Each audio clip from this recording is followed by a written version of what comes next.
Alright, greetings everyone. Hope all of you had a great 4th of July weekend. So now the post-reality kicks in. So we all know the 4th of July, like what's been going on, it was actually kind of depressing. I mean, especially where I was living, it was raining, you had heavy rain, it was cloudy all day, and pretty gray. And then it's not like other parts of the country were any better. Basically, in the Northeast, you had heat waves going on, and that state fair in Trump State Fair was a complete fucking disaster. I mean, you had the stage partially collapsed during the dance rehearsal. I mean, that's not a bad omen. I don't know what is, because I mean, it's like, and then nobody really showed up to the state fair at all. It's like, what is this, you know? But when you compare to the bicentennial versus the 250th, it's like, it just shows how far we had fallen in everything. Economic mobility, in, social, even some social progress, especially in the past 10 years. I mean, we really, if I go further than that, 18 years since 2008. Or you can say since the beginning of the century, which I also kind of agree, because after 9/11 kind of kickstart the downfall of our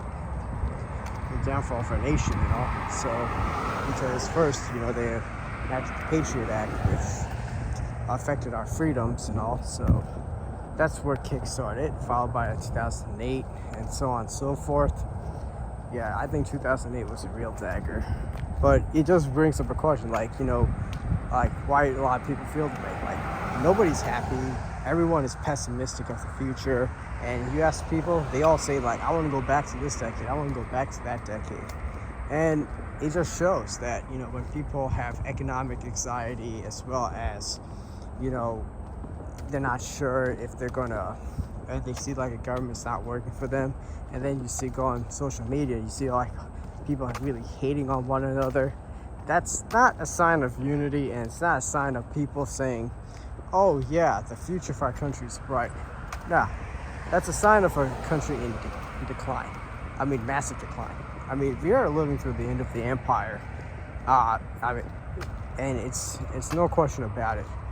All the countries around the world hate us. Yeah, they might smile at us, but they hate us. We also got beat by Iran. I mean, don't let anyone fool you. I mean, all they had to do was launch a couple of drones, and they destroyed a couple billions of dollars of military equipment. And also, just wait until the aftershocks kick in, such as, you think oil prices are bad? You wait till the fertilizer thing comes in, because a lot of the farmers are going to get affected. And you're going to have a food shortage and all. And so it's going to make the economy much worse. People are, and speaking of the economy, people are losing their jobs left and right. There are people who can't even find jobs. Hell, even PhDs cannot find jobs. That's how dire this economic situation is. It ain't getting better. No one's doing a damn thing about it. I don't see the people in power doing anything. I sure as hell don't see the establishment Democrats doing. I say establishment because a lot of these guys are a bunch of stupid old boomers who've been there since the 80s and preside over the decline of the middle class, so I can say whatever the hell I want. And even when you look at our entertainment, I mean, our entertainment really sucks. I mean, first of all, I'm not talking about the World Cup. I'm talking about movies and TV shows, such as, what was that movie that came out? Yeah, Supergirl. Yeah, that movie bombed. In fact, I was reading that it fell off 74%. It tanked.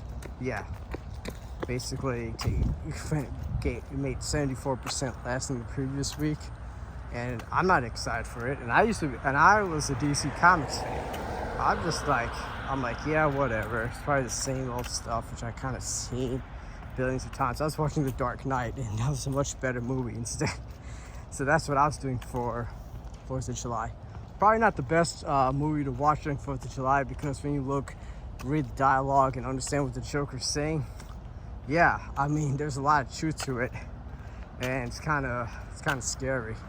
But it's And the reason why I say like this 4th of July feels empty, empty and kind of depressing is because it feels like a calm before the storm. Heck, as you can see, there's a storm coming this way. It's going to be heavy because I'm predicting that like it might not be. This is just my predictions. I think we're going to have something big happening this later in the second half of this year, and we currently are in the second half, but I mean like in the next couple of months, and I don't mean in a good way. Sure, we have midterms and all, but I'm talking about like something that's really going to affect all Americans. Economic calamity. Like there's a chance that this whole economy can tank. I mean, people, you see it in your local stores, and you see it in your neighborhoods and your towns and cities. Like for example, a lot of restaurants, they're closing. They can't keep up with these high prices and all. Basically, and in addition, you go to some of these stores, they're buying a lot less. Like go to Target, people are just buying a few items here and there. They're not like filling up their carts and stuff. And even during the 4th of July weekend, you didn't see a lot of patriotic banner on top of people's houses. You saw basically I would say 1 out of 10 houses in the suburban area, saying suburban neighborhood or subdivisions, showing like the flags, red, white, and blue.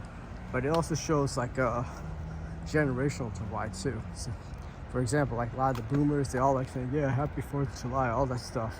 And I'm pretty sure a lot of them have not traveled overseas. In fact, most Americans haven't traveled overseas, and so they're all convinced that, oh, we're the greatest nation, but then they don't really care much about the problems, or they only care until it affects them. And especially goes with the boomer generation. They're notorious for that, saying like, I got mine, so fuck you all, and so on and so forth. But when you ask for the younger generation, like I was asking like friends and even people that I spoke to here and there, saying, hey, what you guys do for 4th of July?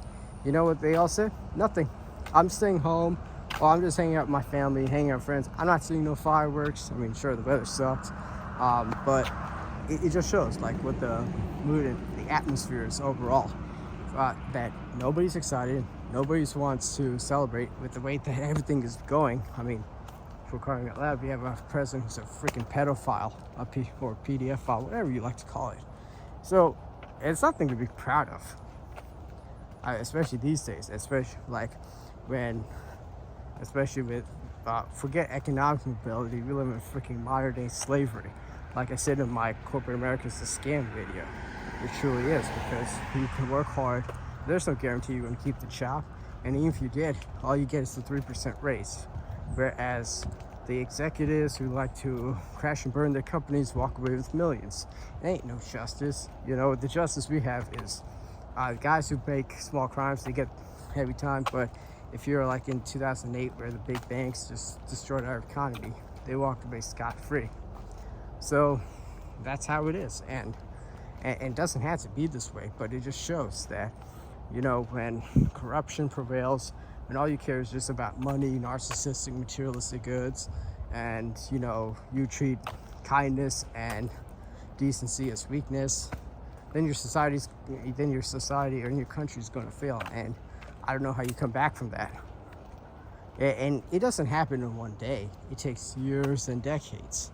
And at this rate, I think it's accelerating even further. Reason being is, reading this news that in Canada, that like they're talking about Canada, they're getting close with China, for example. They're saying I think China's sending the BYD vehicles. Yeah, China's sending the BYD vehicles and stuff, and I think it was like Michigan senators. They got all outraged, saying that, oh, this is going to affect the U.S. car industry. I'm like, well, say what you want about China. They seem to be the world leader in electric cars. I mean, BYD is very popular. I was in Europe. You saw BYD dealerships in some of the downtown areas as well. So they're kicking up steam. And Canada, they're saying the old Canada is gone. that a lot of the Canadians are saying it was a mistake to be relying on the U.S. and even in states like Florida, a lot of Canadians not listen to the state. In fact, when they visit, they're spending weeks down here having vacation rentals down here as well, and they're spending tens of thousands of dollars more than domestic tourists can. I mean, most domestic tourists, they go for a day or two, and we're broke as anything. I mean, try to go on a Disney vacation, that's going to cost you like, that's going to max out a couple of credit cards for you. So it does show that, you know, things are bleak. Second half looks really rough this year. I'm not looking forward to it, but we have to live through it. I mean, if you think about it, this whole decade's been just been rough.